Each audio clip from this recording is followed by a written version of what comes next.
Hi friends, it's Sophia and welcome to Sophia's Turning 50, where we embrace our age no matter what it is, but especially if we're turning 50 in 2022.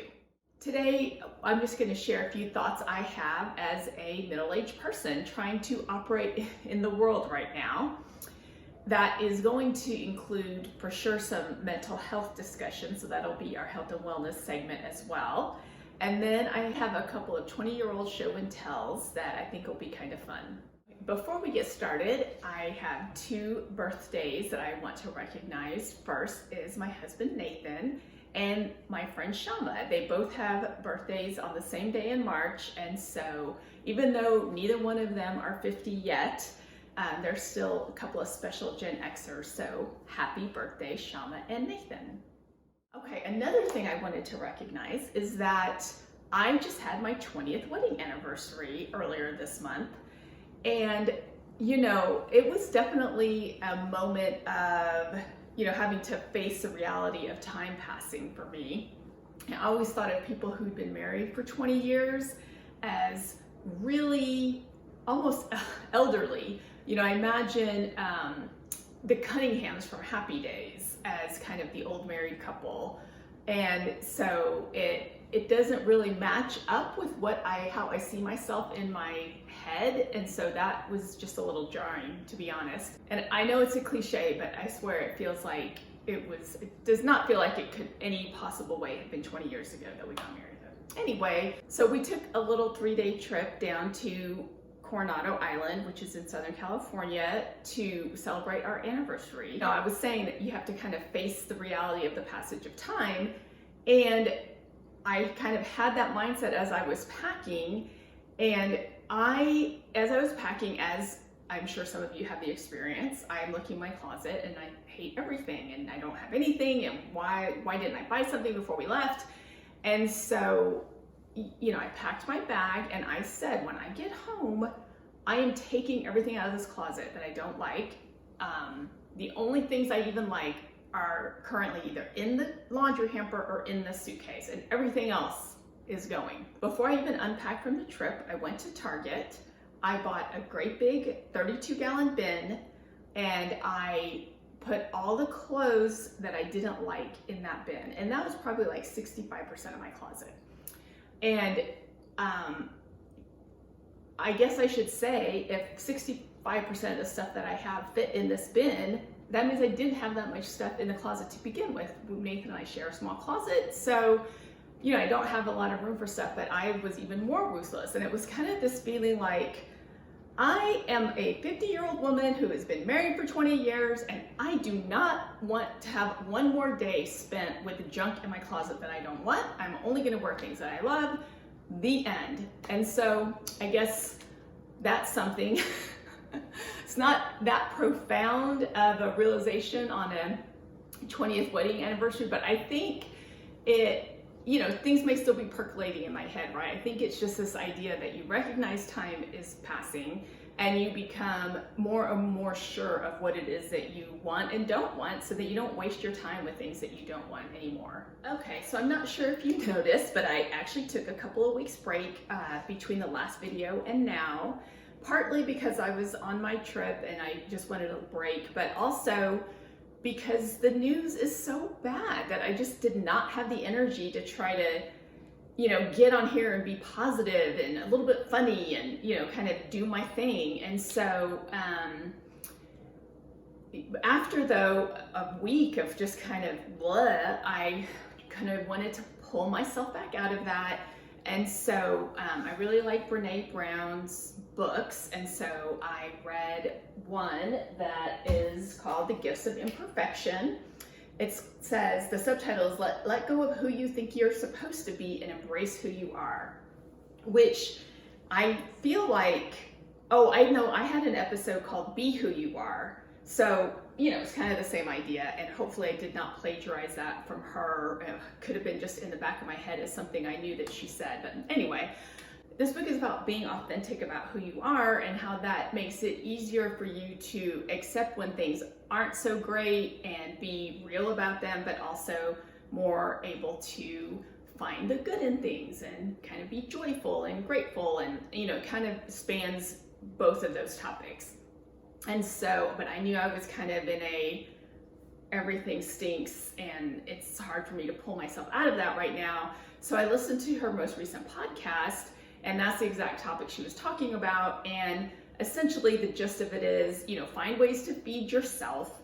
And if you aren't able to embrace, joy and find something beautiful for yourself to hold on to every day, then you don't have anything to give to others. So you're not going to do anything to advocate for others if you're completely depleted. So it's almost like going out there and doing things that are fun or joyful or happy.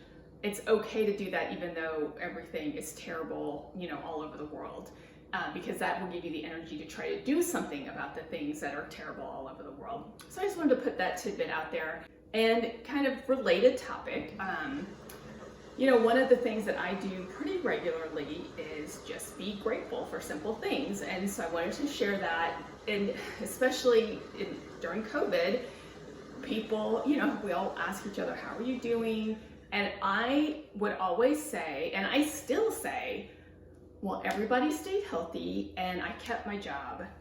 And so I'm grateful. And I literally was for those two things, because I can't take either one of those things for granted anymore. Not that I did before, but I kind of did.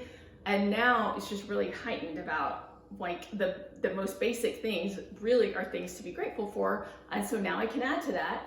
I kept my job, nobody's sick, and my house is still standing over my head. It didn't get wiped out by a bomb or a tornado or a hurricane.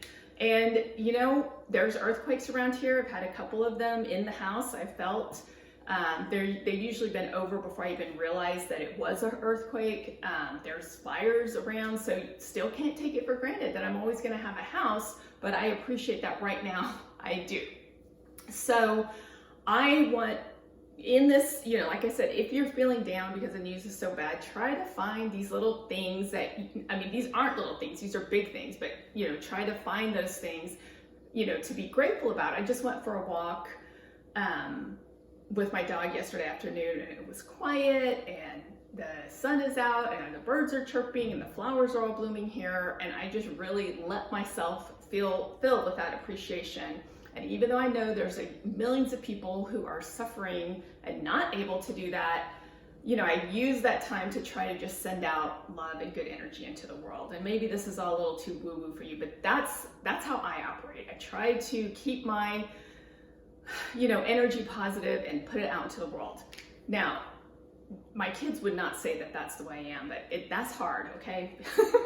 And the last thing I'm going to say on this is just to remember that if you have kids, your kids are looking to you to learn how to be resilient in the face of, anxious news in the world, I guess is the best way I can say it. Anyway, my whole point is if you're in a funk, try to pull yourself out, not just for yourself, but for the people you live with, because, the more you let yourself get down, the harder it's going to be to get up, and that does impact everyone in your life. Okay, let's move on to something that's a little bit less of a downer.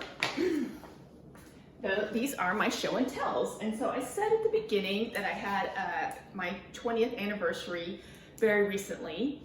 And so I have a couple of t-shirts that I have from 2002. Now, of course, I have tons of wedding stuff, but I didn't think that was that interesting. Of course, everybody has stuff from their wedding. But this is a t-shirt from my honeymoon. It's the World Sprints Bora Bora 2002. So we went to Tahiti, Bora Bora, and Huahine.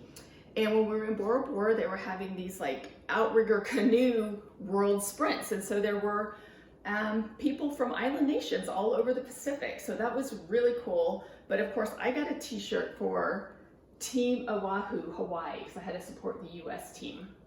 So that's that one.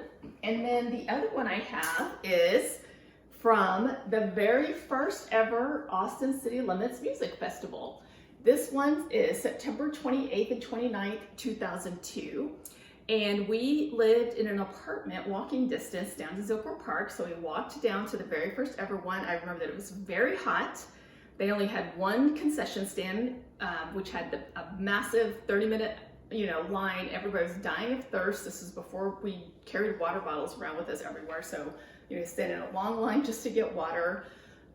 It was dusty, and I couldn't make it past 6. I think my allergies were acting up too much, but I insisted on buying a t-shirt because I said one of these days, look at this, 15 acres of music. How big do you think it is now? I feel like there were maybe 10 bands and then just a few vendors and like I said, one concession stand. So, but I said I want to get a shirt because I bet someday this is going to be huge, and then we can say we went to the very first one ever, which, here we go. Now I'm doing that. And what's funny is that when we lived in Austin, after this, we only went to one other Austin City Limits music festival. That was in 2014, and we saw Pearl Jam and Beck and Spoon, and, it was much nicer than the first one, of course.